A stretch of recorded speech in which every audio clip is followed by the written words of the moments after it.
Добар ден и добре дојдовте на новото видео на YouTube каналот за учење германски јазик, Учете германски. Ова видео ќе биде вториот дел од серијата од две видеа во објаснувањето на глаголи со предлози во германски јазик. Нели можете да видите од првото видео глаголи со предлози, вербен, мит, препозиционен, тоа се една посебна група, да речем, на глаголи кои што во германски јазик секогаш одат со точно определен предлог. Можете, тука ќе ви оставам горе, ќе ви оставам линк, може да го погледнете прво тоа видео, за да може да се надоврзете на материјалот од ово видео со објаснувањето за тоа како се формираат прашања со глаголите со предлози. Наједноставно кажано, формирањето на прашања со овие глаголи со предлози би било формирање на прашални зборчиња со овие глаголи со предлози. Ќе го објасниме тоа на колку што може поедноставен начин, ќе видите дека и тоа, како и повеќето други работи во германската граматика, не е толку сложено како што си го замислуваме. Останете со нас и во текот на ово видео, ќе видите како се формираат тие прашални зборчиња со помош на предлозите кои што одат со глаголот во германски јазик. Да започнеме. При поставувањето на прашања со овие глаголи со предлози, мора да знаеме дали прашуваме за лице или за било што друго освен лице. Постојат два вида на прашања, две форми, да речем, на прашања, кога се користат овие предлози за да го поставиме прашањето. Еден случај е кога прашуваме за лица, друг случај е кога прашуваме за било што друго освен за лице. Или во македонски прилично едноставно би било формирањето на овие прашања и во македонски јазик постојат тие. Например, во македонски би било со предлогот, доколку прашуваме за лица, го користиме предлогот за, со или било кој друг предлог и после тоа оди прашалното зборче кого. За кого, например, за кого се интересираш, за кого прашуваш, со кого играш фудбал, значи едноставно предлогот и кого во македонски јазик. Доколку прашуваме за лице, доколку прашуваме за било што друго освен лице, исто во македонски јазик прво се кажува предлогот, но после наместо зборчето кого го кажуваме прашалното зборче што. Например, доколку прашуваме за лице повторно, за кого прашуваш, со кого играш. За лице, доколку прашуваме за било што друго освен лице, зашто се интересираш, со што играте. Значи, прашуваме за било што друго освен лице. Во германски јазик постои исто така рамка, да речем, за формирање на овие прашални зборчиња, а тоа е кога прашуваме за лице, прво се поставува предлогот и после прашалното зборче вен или вем. Во германски јазик, нели, бидејќи се уште постојат тие падежни форми, разликата меѓу вен и вем е токму тоа падежот. Значи, предлогот го користиме од глаголот кој што оди во комбинација, во фиксна врска, да речем, со предлогот. Например, се интересира за, sich interessieren für. Например, предлогот би бил für и во сооднос со тоа дали после предлогот, да речем, бара после него да биде акузатив или датив, ќе биде прашалното зборче вен или вем. Доколку предлогот бара акузатив, ќе биде вен. Доколку предлогот бара да биде после него датив, ќе биде прашалното зборче вем. Пардон. Ќе видите во понатаму во видеово, ќе објасниме преку примери, ќе видите како тоа изгледа. Сега само теоретскиот дел, значи две форми, една форма е кога прашуваме за лица, друга форма е кога прашуваме за било што друго освен лица. Во втората форма, значи во првата форма кога прашуваме за лица, прво е предлогот, па потоа оди прашалното зборче вен или вем. Примерот нека е за тоа што го кажавме со се интересира за, например, доколку сакаме да прашаме за кого се интересираш, би звучело вака. Für wen interessierst du dich? Значи, со глаголот интересиран, во фиксна врска стои предлогот für, sich interessieren für. Предлогот für бара после него секогаш да е акузатив, акузатив е прашалното зборче вен, датив е прашалното зборче вем. Значи, für бара акузатив, затоа е вен. Für wen interessierst du dich? За кого се интересираш ти? Für wen interessierst du dich? Ќе видите понатаму ќе дадеме и други примери, ќе направиме со овие глаголи со предлози неколку прашања каде што би прашале за некое лице и исто така би прашале за било што друго освен лице. Втората форма, кога прашуваме за било што друго освен лице, може да го употребиме истиот глагол интересиран, например, за што се интересираш ти, нека е за спорт, за политика, за наука, за што и да е, значи за било што друго освен лице. Ја користиме втората форма, во која што прво се поставува прашален префикс, да речам, во или вор, и после тоа следи предлогот за поставување на предлогот кој што оди во фиксна врска со глаголот. Разликата дали ќе употребиме во или вор е во тоа што дали предлогот почнува на вокал или на консонант, значи дали на самогласка или на согласка. Едноставно ради полесен изговор. Например, фюа полесно би било да, мислам, не е воопшто тешко да го кажеме, во фюа интересирс du dich. Така би било прашањето. На првиот начин, кога прашуваме за лице, предлогот, па потоа е прашалното зборче. Фюа вен интересирс du dich. За лице. Доколку прашуваме за било што друго освен лица, во фюа. Прашално зборче во или вор и после предлогот кој што оди со глаголот. Глаголот е интересиран, со глаголот интересиран предлог оди фюа. Во фюа интересирс du dich. Ќе видите повторно да кажем низ неколку примери, се надевам дека ова ќе ви стане малку појасно. Ќе пристапиме кон објаснување низ неколку примери. Мислам дека најпрактично би било во изучувањето да видите како би било тоа практично направено. Со цел подобро да ги објасниме овие форми, ќе одиме со паралелно објаснување и на двете форми. Значи, ќе дадеме примери со неколку глаголи кои што според наше мислење се покористени, би биле попрактични да се направат прашалните реченици во овие форми и ќе ги правиме и за едната и за другата форма. Значи ќе поставуваме прашања и за лица и за било што друго освен лица. Да продолжиме кон објаснување. Еден од глаголите кој што ќе го земеме како пример во овој случај е денкен. Глаголот денкен оди во фиксна врска со предлогот an. Мисли на. Може да се постави прашање и на кого мислиш, за лице, или на што мислиш, за било што друго освен лице. Например, на кого мислиш, може да се даде одговор на мојата девојка, на мојот дечко, како и да е, или на што мислиш, мислам на мојот тест по математика. Прво ќе одиме со објаснување за поставување на прашање за лице. Нели кажавме, доколку сакаме да поставиме прашање за лице, како што на македонски би прашале на кого мислиш, би оделе со наследниот начин. Прво оди прашалното зборче, прво оди предлогот, во случајов an, и во сооднос со тоа, дали после него ќе биде датив или акузатив, ќе биде вен или вем. Во случајов после an ќе биде акузатив, прашуваме an вен, и тоа не е фактички прашалното зборче на кого. Понатака си продолжуваме исто на кого мислиш ти. An вен denkst du, на кого мислиш ти. Оваа форма, повторно да продолжам, е прашање за лице, на кого мислиш ти. Втората форма би било прашање за било што друго освен лице. Таа форма, повторно ќе го употребиме глаголот денкен, за таа форма, нели прво кажавме дека ни е потребно прво да напишеме прашално зборче, во или вор. Да повторам, разликата помеѓу во или вор беше дали предлогот почнува на самогласка или на согласка. Доколку почнува на самогласка, како што е во случајов an, ќе го употребиме префиксот вор и добиваме воран. Воран denkst du. Да не буни во ќе го избришеме.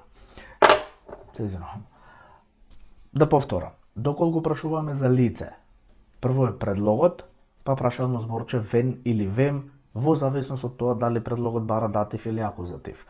An, во овој случај бара после него да е акузатив, затоа е вен. An вен denkst du. За лице. Доколку сакаме да прашаме за било што друго освен лице, како во македонски што би прашале на што мислиш ти, тогаш поставуваме прашален префикс, да речам, во или вор, и предлогот кој што оди во фиксна врска со глаголот. Глаголот денкен, предлог што оди со него an. Прашално зборче вор, предлогот an и после се продолжува denkst du. Гледате, значи, само тоа е формирањето на прашањата и тоа што сакаме да го објасниме во ова видео.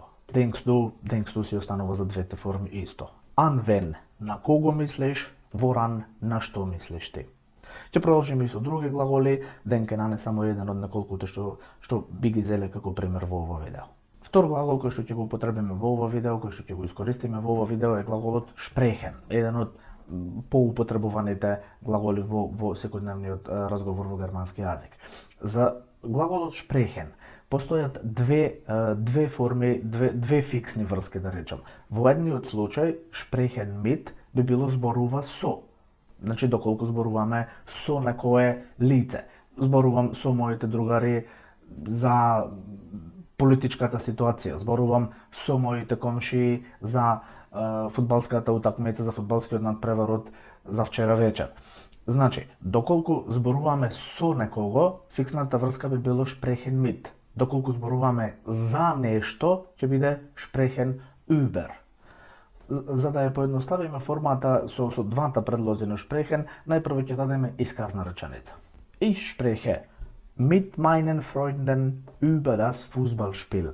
Јас зборувам со моите другари за фудбалската игра, за фудбалскиот надпревар.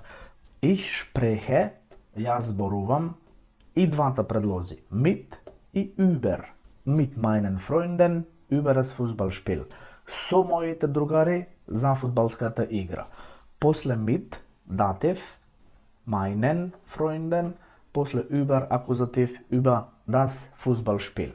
Доколку на истава реченица, на истиот исказ, сакаме да поставиме прашање. Во овој исказ има, во првиот случај е лице, во вториот случај е фудбалска игра, било што друго освен лице.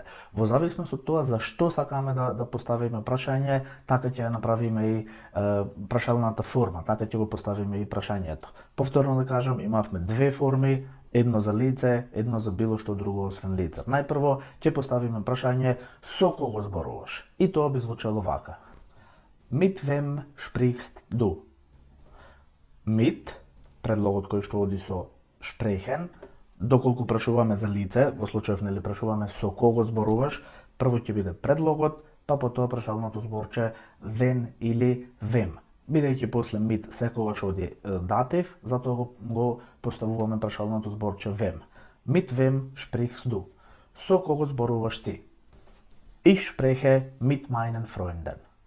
Доколку сакаме да поставиме прашање со кого зборуваш ти. Доколку сакаме да поставиме прашање за што зборувате или за што зборуваш ти. Од самиот исказ може да видиме, може да се постои реченицата Ich spreche über das Fußballspiel. Не мора да се каже mit meinen Freunden. Во овој случај само го употребивме за да ги кажеме двата предлози. Може реченицата да се биде Ich spreche über das Fußballspiel. Зборувам за фудбалскиот надпревар, за утакмицата. Доколку сакаме да прашаме за што зборуваш ти, за фудбалскиот надпревар, наместо со кого зборуваш ти, би звучало вака. Worüber sprichst du? Прашален префикс vor, предлог über. Бидејќи поставуваме прашање за што зборуваш ти, не со кого зборуваш. За што зборуваш ти? Worüber sprichst du? Тоа Р, повторно да кажам, е додадено бидејќи предлогот über почнува на самогласка, на Ü. Ü во германски јазик се смета како самогласка. Нели во македонски ги имаме А, Е, И, О, У како самогласки, во германски јазик плюс ги има и умлаут буквите Е, Е, Ü и тие се сметаат како самогласки. Трет глагол кој што ќе го земеме како пример во овој видео е warten. Warten значи чека. Warten auf, после предлогот auf, во овој случај ќе оди падежот акузатив. Исто на македонски нели може да се направат две форми на прашање со овој глагол што чекаш и кого го чекаш или на кого чекаш. Малце втората форма на кого чекаш во македонски не знам колку е приемчива, меѓутоа може да се прави да се постави прашање што чекаш, пример чекам воз и кого го чекаш, го чекам го чекам мојот брат или мојата сестра или било кое лице кога ќе кажуваме. Да се обидеме да направиме прашање и со овој глагол. Најпрво ќе поставиме прашање за лице. На кого чекаш? Тоа би звучело вака. Auf wen wartest du? Прво предлогот, прашално зборче when или wem. When, бидејќи после auf ќе оди акузатив. Auf wen wartest du? Буквално преведено, на кого чекаш ти? За лице. Пример одговорот би можело да биде Ich warte auf meinen Bruder. Буквално, јас чекам на мојот брат или го чекам мојот брат. Ich warte auf meinen Bruder.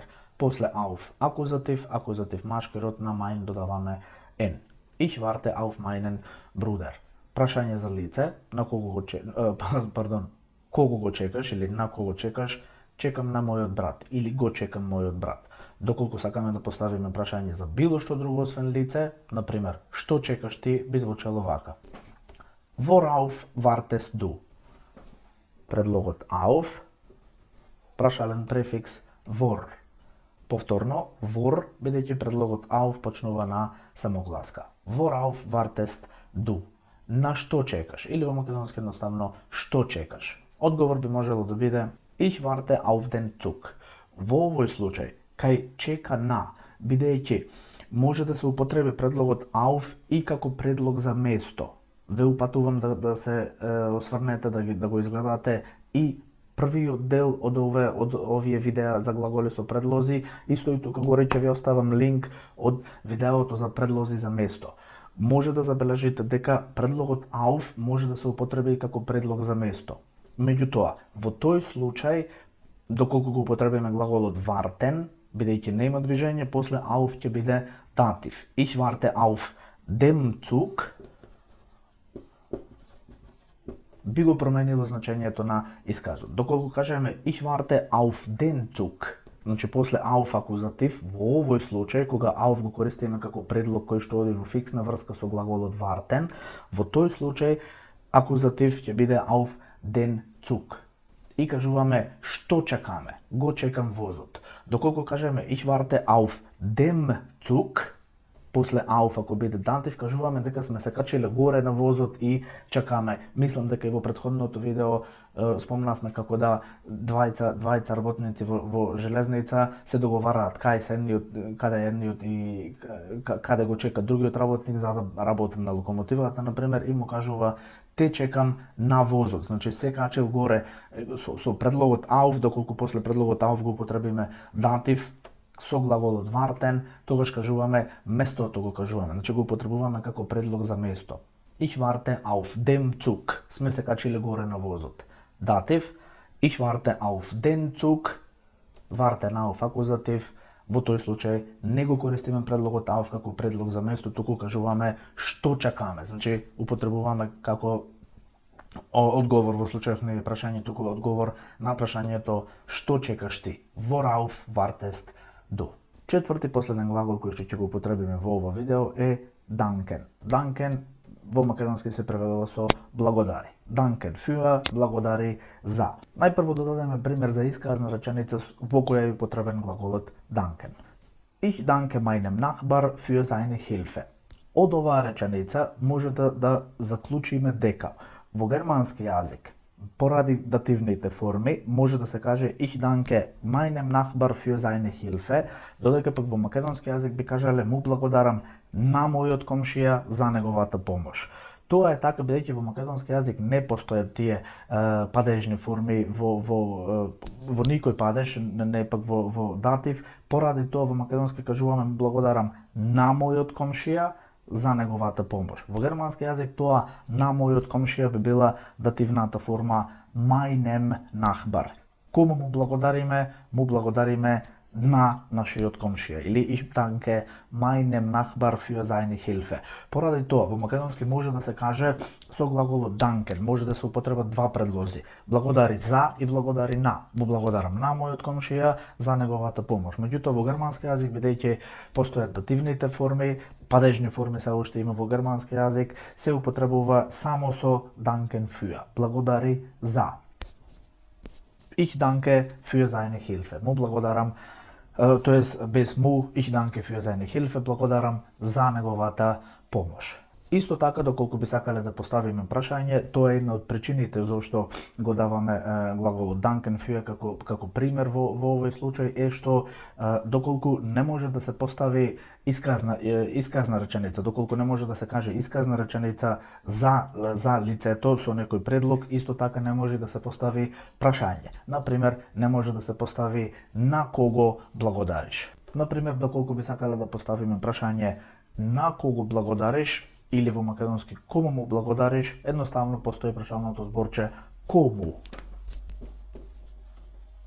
Wem dankst du? Кому му благодариш? Кому си му благодарен? Ich danke meinem Nachbar. Wem meinem, дативни форми.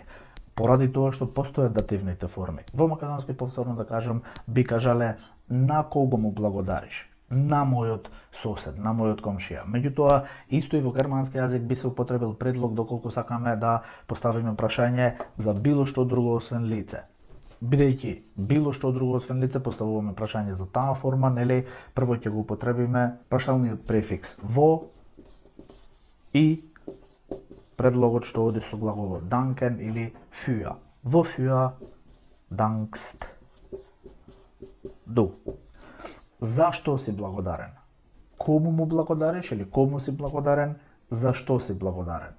Ich danke meinem Nachbar, значи не an meinem Nachbar или zu meinem Nachbar. Во овој случај, бидејќи во германски јазик постојат дативните форми, едноставно се користи дативната форма за да кажеме кому му благодариме. Ich danke meinem Nachbar, додека пак за доколку кажуваме за било што друго освен лице, го користиме предлогот für. Ich danke für seine Hilfe. И исто прашањето би било wofür dankst du? Wem dankst du? За лице, кому му благодариш? Ich danke meinem Nachbar. Wofür dankst du? Зашто му благодариш? Ich danke für seine Hilfe. На крај на ово видео би сакале само да ви дадеме неколку примери со кои што би ве охрабриле да направите вие да направите прашања и искази, нели, за да знаеме дали сакате да прашате за лице или за предмет и да не ги оставите во коментар. Со задоволство би ги анализирале заедно со вас, доколку воопшто направите некоја грешка или доколку ве интересира нешто повеќе за ова тема на глаголи со предлози, за исказите, за прашалните реченици или за било што друго поврзано со таа тема. Се надеваме дека ви се допадна и ово видео.